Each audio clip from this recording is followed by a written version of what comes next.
Hello, YouTube. This is Matt. I am one half of the group known as roboBOREALIS from St. Petersburg, Florida.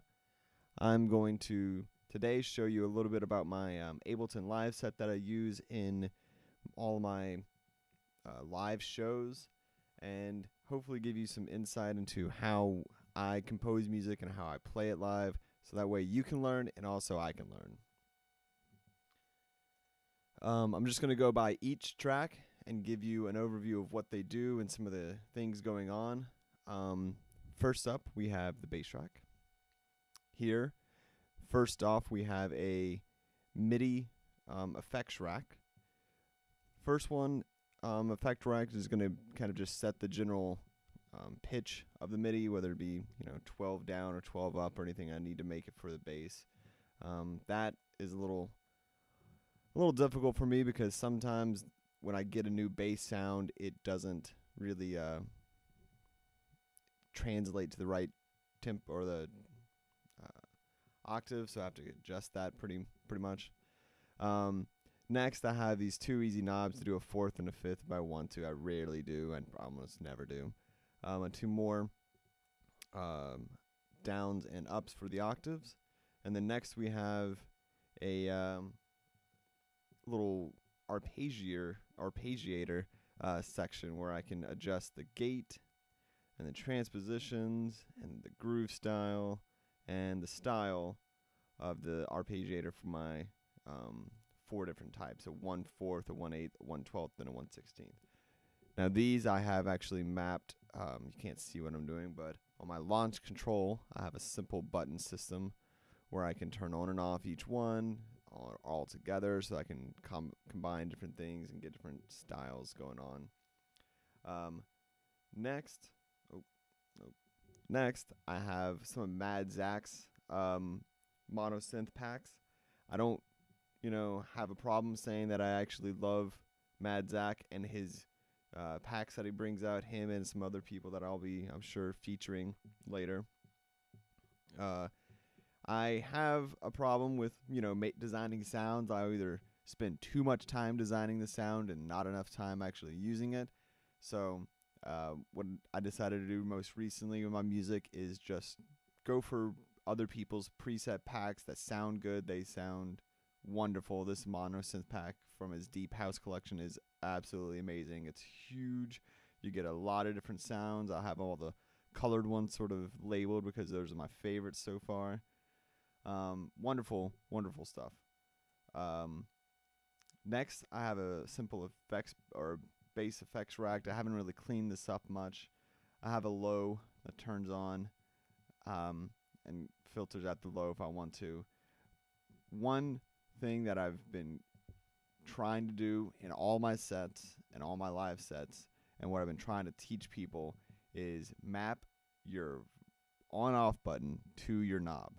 So that way, if it's all the way down, it's turned off. It's not using any CPU usage. Because as you can see up here, I'm doing nothing and I'm riding at 35. And I don't know how to fix that yet. If anybody has any questions or like ways I can fix that, I would love that. I'm working on an iMac late 2012. It has an i3 in it. I don't know. I don't know why it's doing this. It shouldn't be doing that, I feel, but then again, who knows?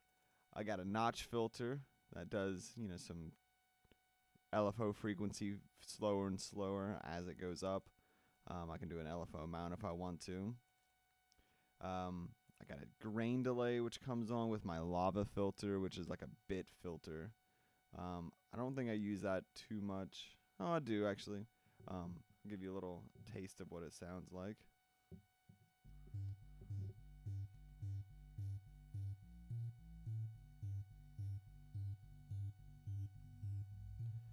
It's kind of just a unique little LFO down, a filter down, just to give some uniqueness to me. Then we have the Buddha filters, or Baduda, or whatever you call them. Google them. They're probably out there. I'm not exactly sure where I got them from, with some person's website. If I find it, I'll tag it in the link below so you can check it out. But yeah, they have some wonderful filters. You have this oh yeah, that's a good one. That's a good one for, you know, a full set or just one instrument. Sun filter, not so much. Kind of interesting. Definitely good for bass and some drums. The mirror kind of garbles it up. The moon filter is another spacey one.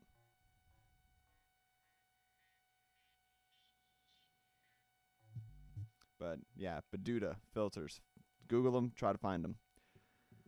And then last in the chain, I've got this instrument cleanup rack, as I call it.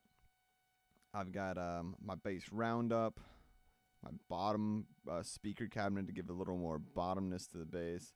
I use my utility tools, set it to a mono, so my bass always comes in a mono sound. And then I have my EQ, or my side chain, I'm sorry, with, you know, my drum. Go to my bass drum, click that. Got my little side chain going. So you can hear the side chain coming through. And it's ducking. It's ducking. I can make it duck a little more. But yeah, side chain's very important on bass. I'm sure we all know this. EQ8 at the very, very end. You know, just raise a couple of frequencies that I want a little more punch out of. Drop the low in because I don't like the highs that some of the basses give me. And then a limiter at the end to, you know, pack it all together. Next, keys. You're gonna see some sort of similarities between these. We got this MIDI thing going on. We can also turn on off these if we want to. Do some nice little arpeggiated MIDI sounds. Play this keypad right here. This is actually a custom rack that I've made using the Albino plugin from Rob Papin, I want to believe. Let's see. Let's open this thing up. Yeah. Oh no, it's Absinthe. I've named my things wrong. Somebody, please forgive me. So yeah, this is just a pad. I can do an envelope filter. I can do a filter down on all of these pads. So if I change this pad over here, I can still have control over it. My gator comes in this slice or dice. Do a 3/4 gate and then faster.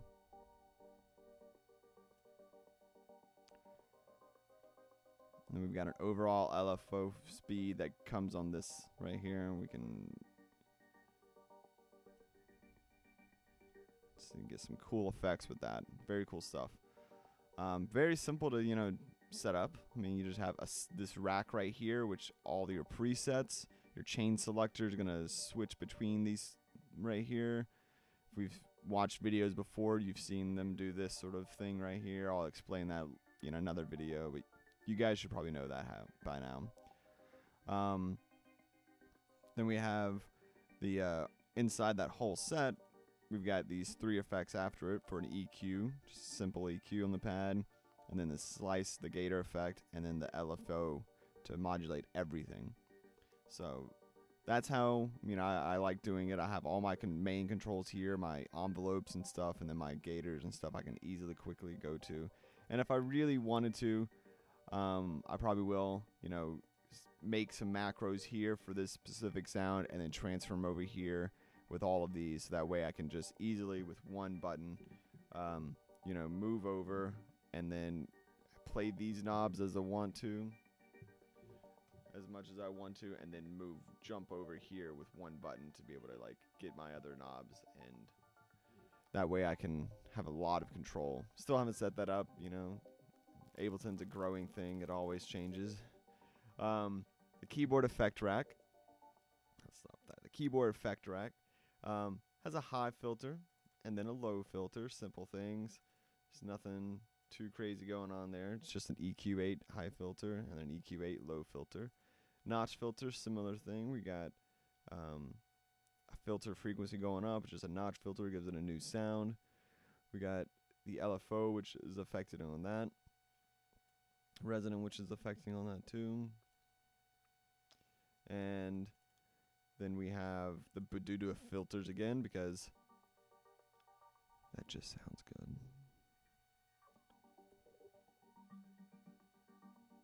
That one sounds good. And then space it out. So yeah, those guys right here, wonderful. And I could show you inside this thing, man. That's a lot going on, but don't worry. The guy was smart. He mapped all the on and offs, so you're not wasting CPU. As soon as I click that one on, that one, those three at the very end, turn on frost filter, bam. So yeah, it's a smart thing. Just a little ugly inside, but it works just fine. At the very end of this, again, we got a utility just for volume change if I want to. A small side chain, and then my EQ for the overall track, and a limiter. Third track in my set, my lead. These are more polysynths. I probably should rename it. Same thing though. We've got the arpeggiator track here, which is cool.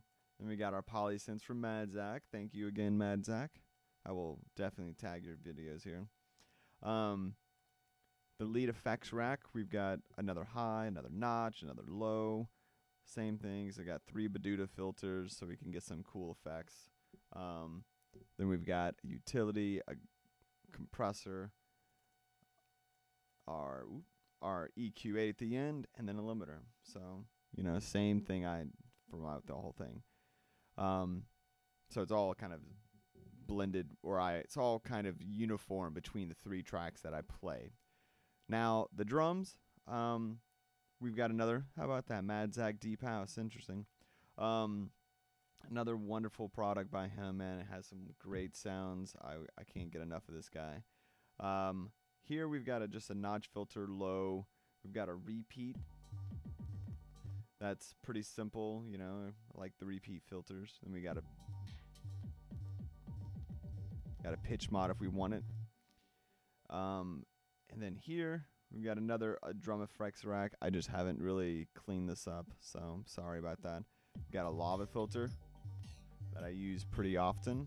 That's just my general. That's my overall like LFO for my or my filter for my drums, so it's gonna have that crunchy sound every time. Now we've got some fun ones here. This yellow guy.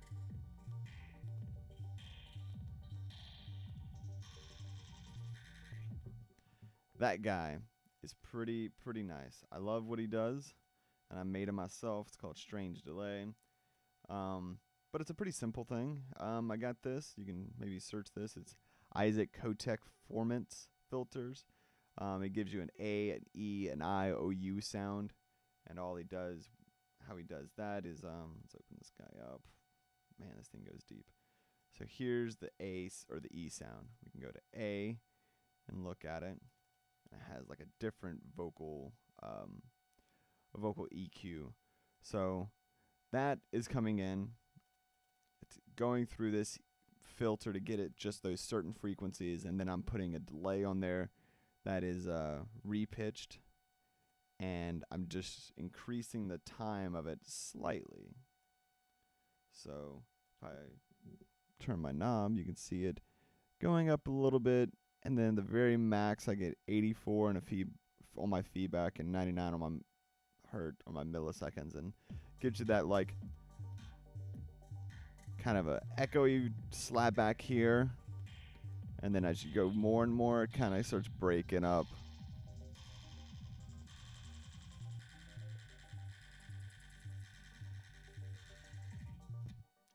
Cool stuff. And that one is probably going to change every time I play this set. So next we have our upper. I won't show you too much about that one. I like that one, so I'm going to try to keep it myself, but it is out there. I will tell you the name of where I got it though,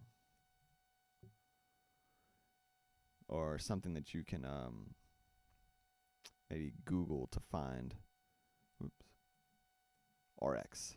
Google RX packs or, you know, Ableton packs and you'll find it. But here's the effect you get.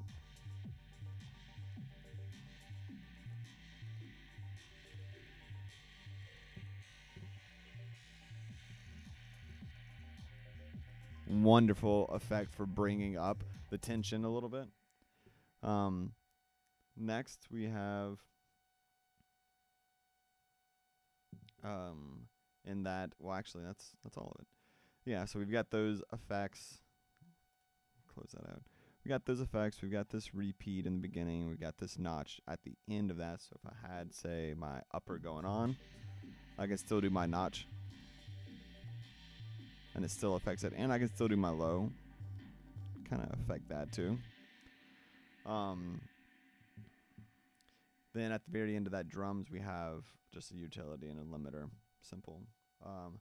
I'm doing parallel compression with the percussions and the drums. These two whites. I'm doing parallel compression, and I'll show you that in a second. So another Mad Zach deep house percussion. Similar setup here. Similar setup here. And here we just got a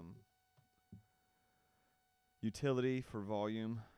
That right there is an on-off button that I have. I kind of simulate turning on and off these tracks this way, but I've learned that if you do that, then your effects that you do down here won't trail anymore. So let's see what we're talking about like that. We'll do this guy. Actually, we'll have to do this on the drums. So we do the upper. Now if I turn off that sound, it just goes away. There's no trailing effect, which sucks. But if you turn down the utility like this, you'll have that trailing effect. Ooh. Well, actually, I'm lying. Sorry about that. I don't know what I was trying to do there. All right, so the percussions have a little compressor in the end, an EQ8, blah, blah, blah. And now we can go to my parallel compression track. Both of these drums and EQs are going to my send E, which is right here. I split this out to low, mid, high, do some compression and EQ on each separate one. Throw a dub delay on there so I can dub out the drums.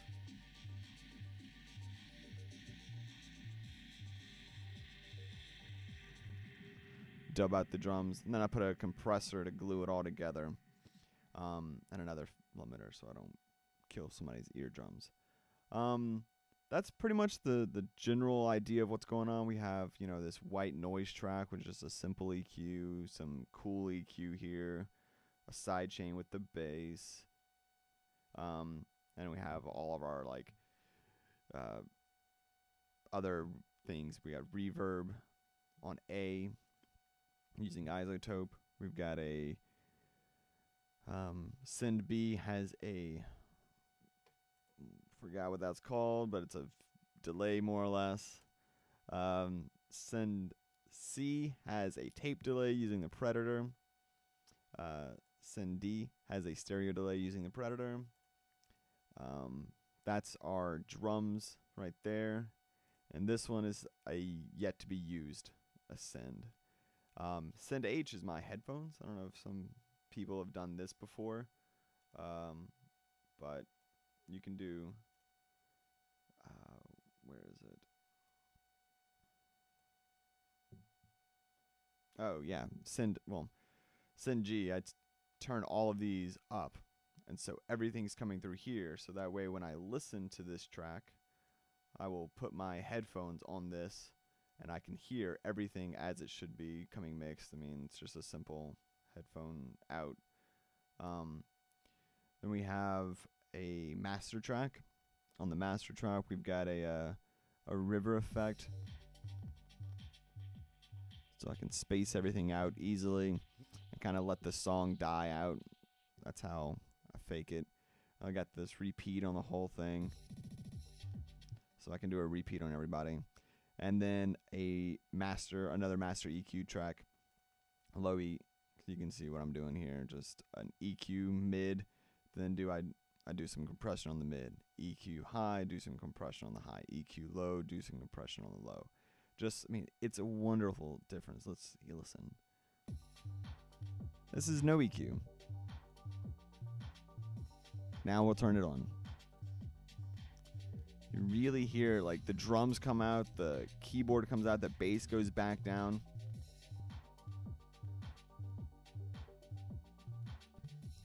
I really recommend everybody trying to do A/Bs on all of your effects racks. Once you make something and you like the way it sounds, do A/B on it. Listen to it one way, listen to it the other way, listen to it off, listen to it on. Because you might notice that the volume jumps up slightly, and you don't want that. You might notice an effect kind of stays on. You don't want that. You want it to be completely off or sound completely off whenever you're not using that effect. So that's one tip I have for you right now. Other than that, I'm not sure what I can show you, but for this video, but I hope this gives some people some insight on how I'm doing things. If you have any critiques or questions, please put them in the comments below, as people say, and I will see you guys soon. I'll have a new video up very shortly, guys. Thanks.